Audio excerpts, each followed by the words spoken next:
Agriculture Cabinet Secretary Mithika Linturi has today launched the Assistant County Commissioner's Trainer of Trainers at the Kenya School of Government at Lower Kabete to provide education to register farmers in the government's Fertilizer Subsidy program.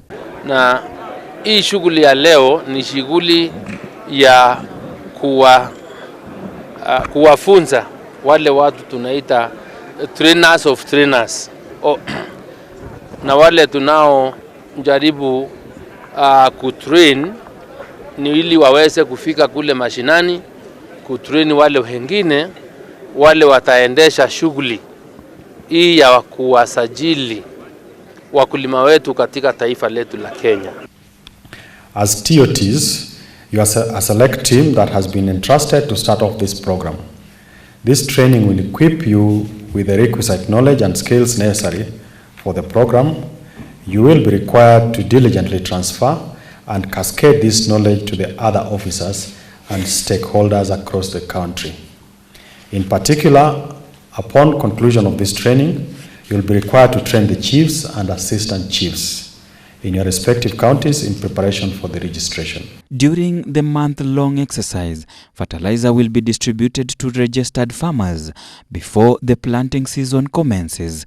On behalf of the State Department for Interior and National Administration, I wish to affirm our commitment to the expeditious implementation of this program.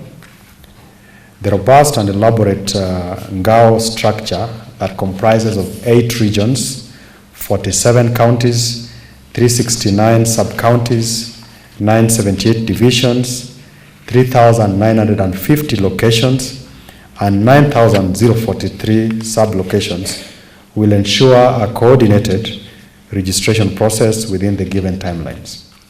Kuwashughulikia na kupanga kikamilifu ni vipi zile requirements zetu za mambo ya chakula katika nchi yetu tunaweza kupanga ili tukitumia wakulima wale tulio nao tuweze kuchalisha chakula cha kutosha.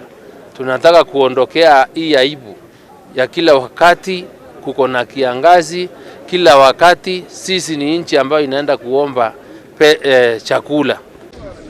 Permanent Secretary for Ministry of Internal Affairs Raymond Omolo says that the exercise will be voluntary and no one will be forced to give information that is not expected to be given. However, it suffices to note that the process shall not be coercive or mandatory. Rather, it shall be voluntary and based on informed decisions by the farmers upon appreciating the reason for registration. And the Data Commissioner really emphasized on this part. So one, the collection is voluntary, but it has to be based on proper information.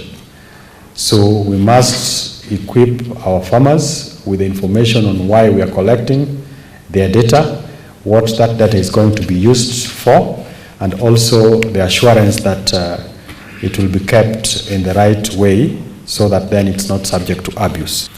I must also sound a warning to anyone hoping to turn this into a rent-seeking venture.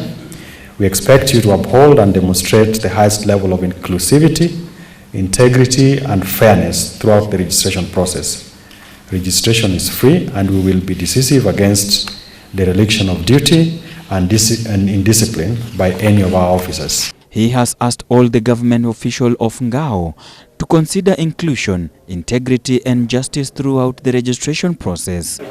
Tumeona ni muhimu kwa mipango sawasawa ili tukujipanga kama serikali kushalisha chakula cha kutosha, kushughulikia mkulima kwa ile program yetu ya subsidy, iwe ni ya fertilizer, iwe ni ya mbegu, tuwe na indandi kamili inayojulikana ya wale wakulima wanataka usaidizi ama wakulima wale wanajishughulisha katika taifa letu kwa ukulima, aidha uwe ni ule ukulima wa miwa, uwe ni wa mahindi, uwe ni wa mchele, uwe ni wa majani chai, ni ng'ombe, ni mbuzi ama nini yeyote ile, chochote kile